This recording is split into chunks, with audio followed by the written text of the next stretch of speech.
Let's go through what we're going to talk about for the 3 days so we kind of get a grasp on what we're doing.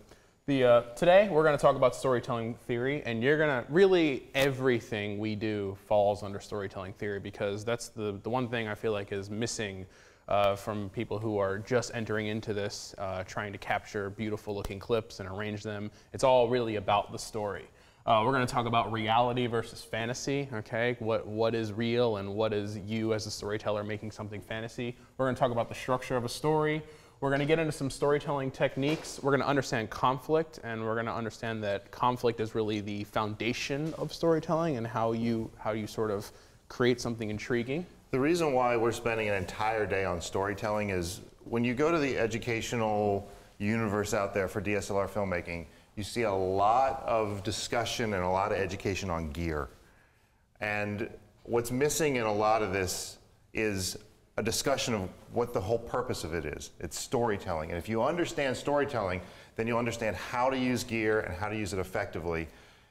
When we decided to make this trailer, that was done for our original Get in Motion tour, Ross had this idea, like, let's tell a story. Most trailers for tours have the people talking to the camera and saying, blah, blah, blah, blah, blah. You notice we didn't even appear in it at all because we wanted to make the point that it's about the story. It's about making, my daughter makes a cameo in there, my little redheaded girl, but we never appear, so. But for this, we did have to make the cameo. And don't get us wrong, we love gear. Like, toys they're fun.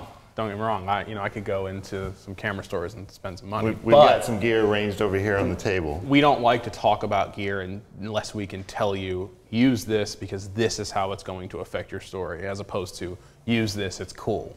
And that's a big difference. So we will get into storytelling with gear. On day 2, we're going to talk about micro-budget filmmaking, because at the end of the day, gear is fun, we can spend money, but not everybody's going to go out and drop, an Amex card on the table and just outfit their entire studio. You can do this effectively with very little equipment. That doesn't mean gear won't raise your production value, but if you understand the central idea and concept of a story, you should be able to do this effectively with very little tools. Audio, we understand that audio is a very big brain fart when it comes into this. It's very difficult to capture because we take a lot of the sounds we hear in the world for granted. So how do we take what we see in the real world and what we hear and bring it into our film and make it feel full and alive? It was probably our most asked question on tour was audio questions, so we like to explain that thoroughly. We will do a lighting overview. I'll talk about lighting and how it affects the story. Again, not just making things look pretty and exposed well, but how does light affect a story, what position does it have to come from, and what we'll get into when we talk about that is photographers, a lot of their thinking is, how do I make this look as good as possible? Whereas a filmmaker is, how do I make this look as good as possible, but I'm bound by the laws of reality. So there's a big elephant in the room when you're a filmmaker when it comes to lighting. We're going to get into camera movement as well, because obviously we see high-end films, the camera's moving a lot. A lot of the misconception is, oh, let's move the camera, it looks cool. But we always say, here is how it's going to affect your story. Here's the psychological effect it's going to have on your viewer when you do it. So you understand when to do it, why to do it, and you're not overusing it so that when you do use it, it actually does make its impact. We're going to obviously shoot live. That's going to be really interesting because we're going to have a good friend of ours, Kevin Kubota here. Kevin Kubota. Yeah. Raise your hand out there on the internet if you know who Kevin is. Yeah. Yes. He's going to be our actors. Yeah. You'll get that tomorrow. So it's going to be quite the shoot there. And then we are going to, the 180 rule. That's a big thing we're going to talk about when we actually are shooting, because Kevin will be talking to himself, and when you are constructing a scene that way, you cannot cross the axis, as we say. So we'll discuss that, and once we make that film and then we get into the editing of it, you'll understand the concept of it, and you'll never have to second guess yourself again when it comes to that. The third day is going to be all editing. Okay, so we will first go over Adobe Premiere 101. I'll show you the workflow, I'll show you some of the keyboard shortcuts I use, how to set up your program for certain aspects of the editing process, how to line up external audio, all the things that you need to set yourself up to be successful in the editing process. I will talk about workflow as well. I know that's a big question, although with Premiere allowing the H.264 codec to be native, it's not as difficult as it used to be, but there are some things that you should know about workflow. We'll talk about a narrative basis. This is like my mantra when it comes to editing. Editing is like building a building. You don't build a building from the top down, you build it from the bottom up. So, and if a lot of people, they don't know where to start from when they are editing, and I can give you that information and show you the path to being successful. Picking music, this is a big deal. Jeff and I were just going through this program last night and making some last-minute music changes, and it was interesting to watch films with different music and the completely across the spectrum impact they have just by switching the song out. So music is a very big key to that, and we will get into that. Audio mixing, okay, that's a big part of audio. How do you get your audio to sound correct? What levels do certain parts of audio have to sound like? When Jeff does his audio overview today, he'll reference what tool he uses to capture certain elements of audio for your film, because there's as many layers of audio in your film as video, if not sometimes more. So that's a misconception that audio is just one track. Color correction, I'll go over some basic color correction, going into a little more complex. I'll show you how to understand it so that when the color correction programs evolve, you evolve with it. So all you're figuring out when new programs come out is the controls as opposed to how. Finalizing a film, tweaking is everything, okay? That's a good thing, is to have a second pair of eyes on your film and see, this is the changes I need to make. The tweaks make the film double what it is, as opposed to putting it together. And then exporting, we all have different outlets we like to use: DVD, internet, Vimeo, YouTube, cell phone, iPad.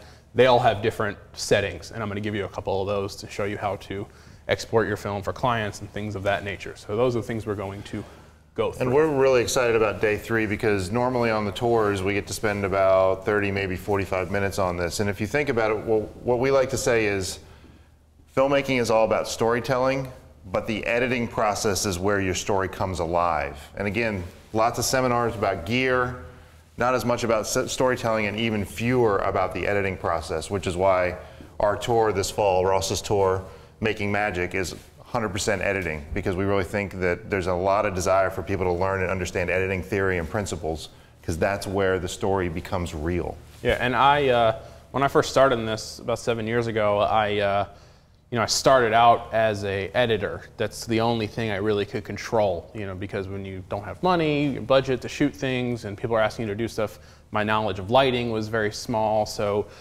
basically, I was in the music video realm when Jeff found me. Actually, this is a music video that this is my history right here. Okay, so when Jeff found me, I answered an ad on Craigslist. This is what I was doing, and my claim to fame is editing still. I would say I'm a better writer and director now. But can we forward off of this? Yeah, we can. Okay, that's good. Sorry about that. We don't want to be reminded of where Ross came from. $200. $200. 200 bucks. But that's how you become a good editor in a lot of situations. Take footage that really has no purpose whatsoever and learn to pace things to music, things like that. I always told our employees when we would hire them as editor, I say, do you listen to rap music? They say, no. I say, we need to go buy some Jay-Z albums, because it's teaches you pace and beats per minute, and a lot of that pacing of editing is understanding the flow and picking music. When we get to that, I'll show you that it has nothing to do with your personal preference. It has to do with what's best for the film, and understanding pace is really important when you get into some of the slower songs. So let's talk a little bit about how we got started, because one of the reasons why I think it's great for me to have this conversation with you for Ross is because I came from the photography world. I knew nothing about filmmaking at all when Ross and I got together. And what was happening is Clay Blackmore and I were doing a DVD project called How to Photograph Everyone, which was a multi-DVD instructional video on how to photograph everyone, portraiture. And we needed an editor and a videographer. You'll hear a little bit about that here in the future.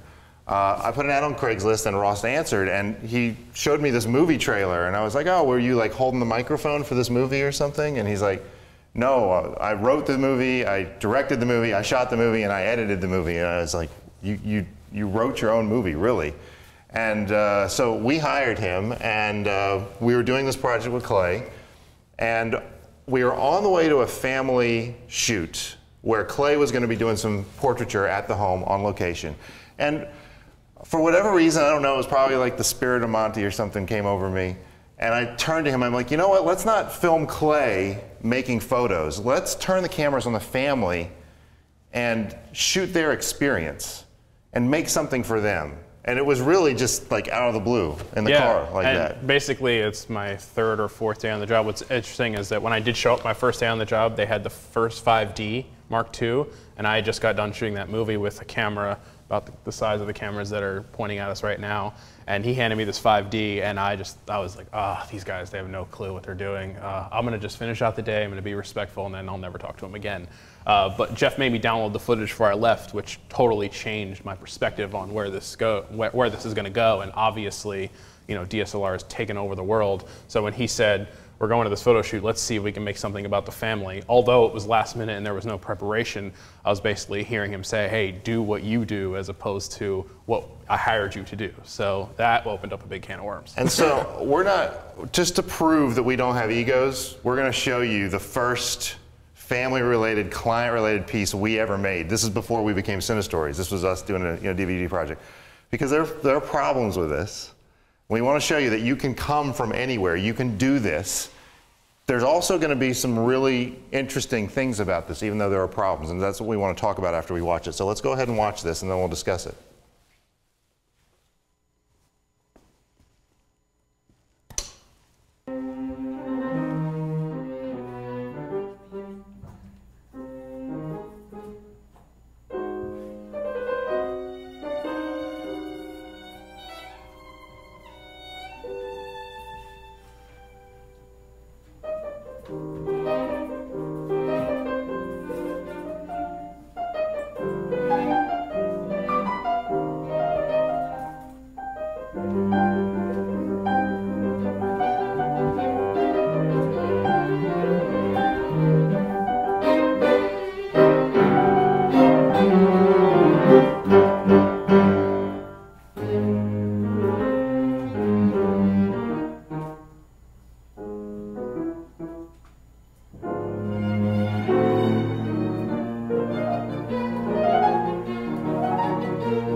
All right, so I want to get y'all's reaction to what you just saw.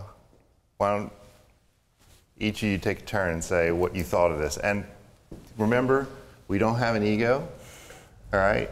So you can be honest. Just to be clear, was it something that you did for the client or for promo? For the client. No, Okay. we literally were like, let's do this for the family on the way over. No thought, no preparation, no anything. Okay.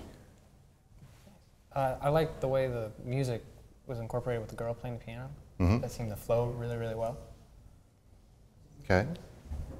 I thought it was really well done as well. There were times that the camera was a bit shaky, but other than that, it was something that I think looked nice. But Okay. so maybe the camera shake, I don't know. Yeah. Go ahead. Do you want to go again? No, Or go you ahead. Okay. No, I thought, I mean, it captures some really cute moments, like with the kids, and you got a little bit more of their personalities than you get from the photo. But I mean, overall, you don't really get the story of that day or that moment in the family's life, but you get a really nice rhythm with the music, like you said, and you get some more personality out of the kids, especially. Right. I would say. Yeah, as a mom, I think definitely having those in-between moments. Like when I'm a photographer, I try to catch the in-between moments, but it's really hard. And with video, you can almost get more of them because you can incorporate it. For me, it's hard to take a picture of somebody's feet and then be like, here's a picture of your sock-footed kid. But in a video, it is part of the entire story and it doesn't have to stand alone, and it works so well. The only thing that bugged me was the color. Yeah, the color might be a little off because of the monitor. So great comments, all of you. Yeah, go ahead. We have them coming in from the internet as well.